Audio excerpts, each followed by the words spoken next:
Number 6000. The King George V.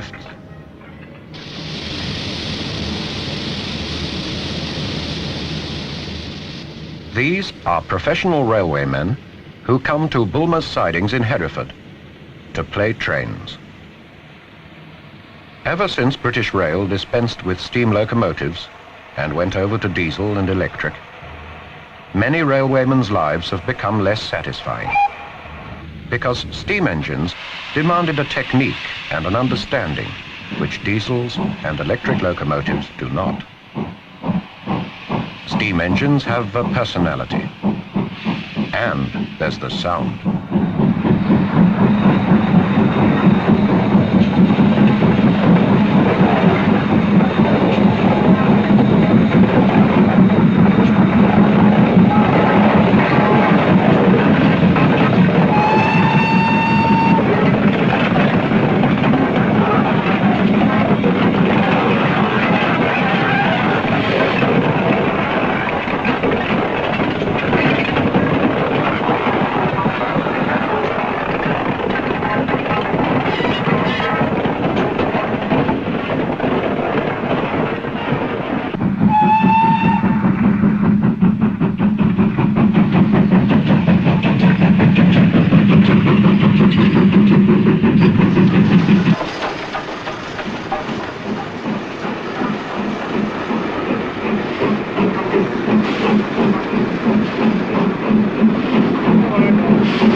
Once, British Rail used 10 million tons of best coal every year.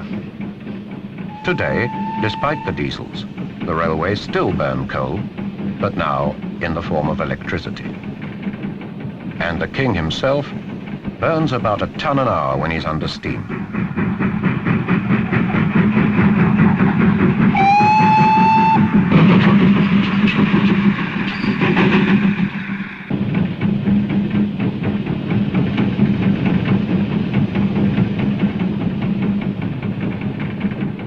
King George V was designed and planned by 1927.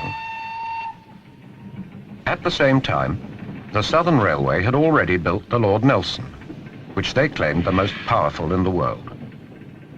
And as such, the Lord Nelson was due to go to America as Britain's representative at the Fair of the Iron Horse.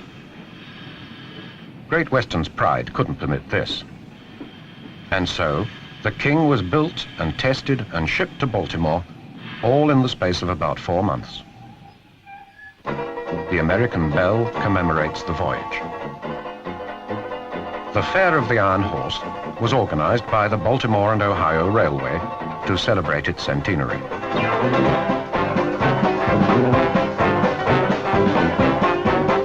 American railroad companies sent their oldest, and they sent their best.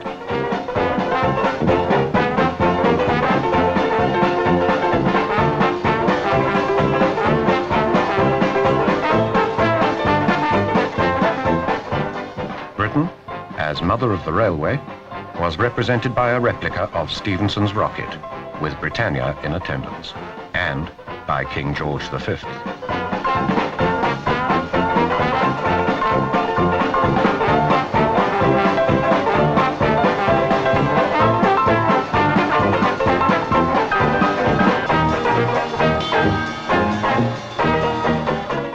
After the ballyhoo of the American visit, King George V returned to Britain to be welcomed by the Railway Queen, and then entered service to earn a living. In the late 1920s, the Great Western Railway decided to accelerate and to increase the size of trains in order to handle the expanding West of England traffic. Previously, these trains had been hauled by Castle-class engines. So, out of the Castle came the King, the same engine in principle, but much bigger and much more powerful. the Swindon locomotive shops could always take pride in their workmanship. The engineers and craftsmen there loved and respected their locomotives. There was a sense of involvement, of identification with the machinery they built. This was the state of mind that produced magnificent locomotives, so well made that people used to believe in what they called Wiltshire magic. Of course there was craftsmanship there. I honestly think that the Great Western could always level out and take place of honour with their locomotives. If you saw, as I'd seen when we get prototypes come off, well, those chaps are so proud. When that engine came out, went to the shed and went to Bristol, every Jack's soul was out there. 15,000 men were watching the engine go by. And you could see the factories for faces. That's how they just enjoyed their work and just how proud they were of the work. Where a steam engine, every part was made in the railway works and assembled in the railway works. It isn't now. So, of course, there's no interest in it, is there, to the men? They can't say, I built that engine, which they could say in the days gone by.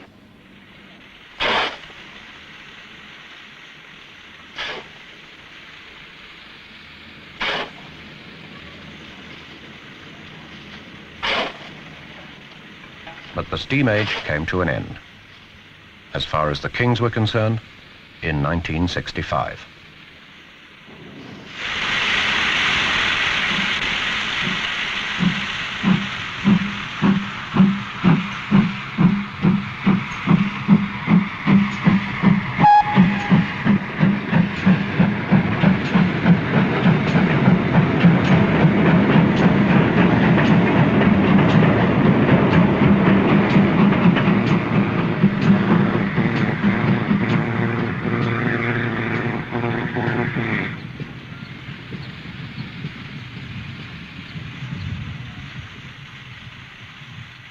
King George V was to have been preserved as a museum piece by the Swindon Corporation. But Bulmers of Hereford had available about 1.5 miles of siding, which would permit the King to remain a living steam locomotive.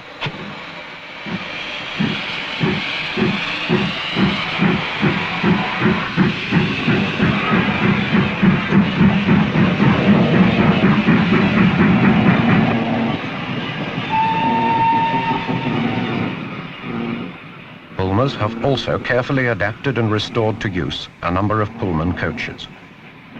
Together with them, the King is waiting for the day when British Rail's policy may change, to permit steam to return to the tracks where it belongs, perhaps to haul special trains.